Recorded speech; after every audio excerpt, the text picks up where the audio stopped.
नमस्कार। प्रस्तुत है आज का चिंतन। प्राचीन युग में प्राप्त ज्ञान को दूसरों तक पहुंचाने तथा संरक्षण प्रदान करने की जिम्मेदारी गुरु संभालते थे तथा पाठ्य संरक्षण के लिए पुस्तकालय का उदय हुआ। ज्ञान के संचित भंडार पुस्तकालय कहलाए। ज्ञान की अनंत धाराओं का समावेश पुस्तकालय में देखने को मिलता है। किसी भी देश की संस्कृति एवं सभ्यता का मापदंड वहाँ का साहित्य है।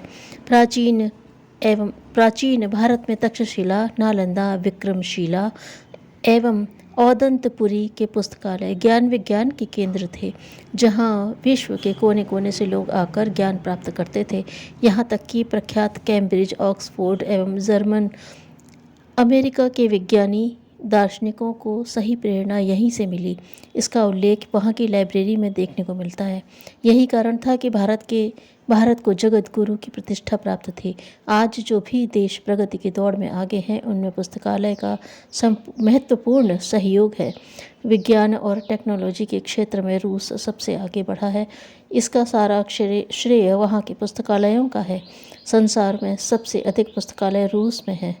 पुस्तकालयों में हम पूर्वजों एवं महामानवों के दर्शन कर सकते हैं। भौतिक शरीर के रूप में नहीं, बल्कि विचार के रूप में हजारों वर्ष बाद आज भी उसी रूप में वे हमें मिलेंगे। वे मानव जो कभी इस लोक में थे और हमसे हजारों मील दूर थे, इन छोटे छोटे पृष्ठों में हमसे बोलते हैं, हमें जगाते हैं, हमें आश्वासन देते हैं एवं बंधु सदृश हमारे सम्मुख अपना हृदय खोल देते हैं। मार्गदर्शक की तरह पुस्तकालय हमारे लिए प्रेरणा के केंद्र स्थल है। वहाँ जाने से हमें प्रेरणा मिलती है तथा लगता है कि कोई हमें लक्ष्य की ओर चलने के लिए इंगित कर रहा है। लक्ष्य के अभाव में हम अपने अनमोल जीवन को खो न दें, इसका बोध पुस्तकालय कराता है। पुस्तकालय गुरु भी है और माँ भी, जो अंधकार को दूर कर प्रकाश से भर देती है। ज्ञान के अभाव का नाम अज्ञान है। प्रकाश का न रहना ही अंधकार है। गुरु की कृपा की तरह पुस्तकालय भी हम में प्रकाश भरकर अज्ञान को मिटा देता है। माता शैशवकाल में स्नेह और दुलार से हमारी उंगली पकड़कर चलना सिखाती है। पुस्तकालय भी हमें प्यार देता है तथा क्रमिक बौद्धिक विकास द्वारा उन्नति के उच्च शिखर पर खड़ा कर देता है। पुस्तकालय सच्चे अर्थों में ज्ञान मंदिर है, जहाँ मूर्तियों की पूजा नहीं होती, बल्कि ज्ञान मंदिर के रूप में विचारों की पूजा होती है। ज्ञान पिपासु भक्त पुस्तकालय में जाकर अपने विचारों की दुनिया में खो जाते हैं और सच्चा आत्मिक सुख प्राप्त करते हैं। ज्ञान देवता की पूजा प्रार्थना करके आत्म सुख की जितनी अनुभूति यहाँ की जा सकती है, उतनी अन्यत्र नहीं। सामाजिक क्रांति की भूमिका पुस्तकालयों की पृष्ठभूमि में तैयार की जाती है।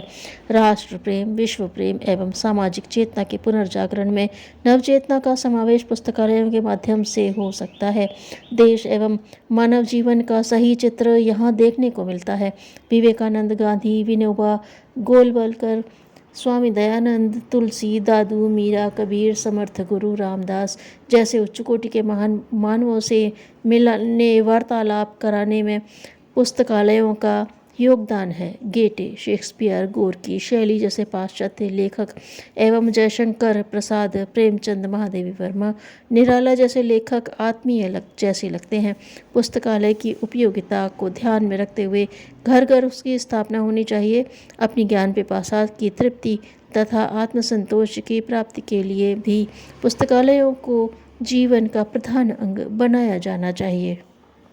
धन्यवाद।